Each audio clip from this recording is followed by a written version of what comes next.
Malaking apoy ang bumulabog sa mga residente ng Nia Road sa Barangay Piñahan, Quezon City. Itinaas ng Bureau of Fire Protection sa ikatlong alarma ang sunog.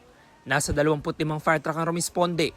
Halos 30 minuto na po nakakalipas nang sumiklab yung sunog dito sa residential area, pero patuloy pa rin po itong inaapula ng mga bombero. Gumapang na rin po kasi yung apoy sa loob ng mga eskinita.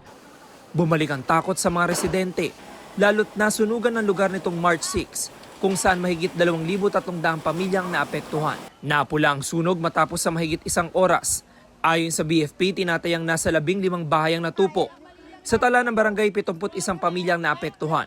Inimbestigahan din ng sanhi ng apoy. Sa initial investigation po ng ating mga investigador, galing po sa isang partially damaged na bahay yung nasunog noong nakaraan, pero walang nakatira, bakante. And wala ring supply ng kuryente. Tingin ng ilang residente, sinadya umano ang sunog. Kamakailan, binigyan raw sila ng hanggang May 30 ng local government para umalis dahil tatayuan ng vertical housing ang lugar. Papavolunteer na nga sana kami itong may usapan na kami diyan sa City Hall. Nagulat na lang kami, biglang nasunog. Pumayag na kami nung meeting namin na aalis kami.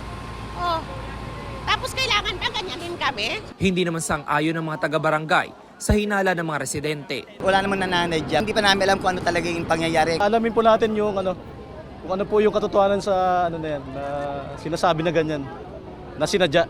Sa isang payag, sinabi ng QCLGU, wala raw batayan ng aligasyon na sinadya ang sunog.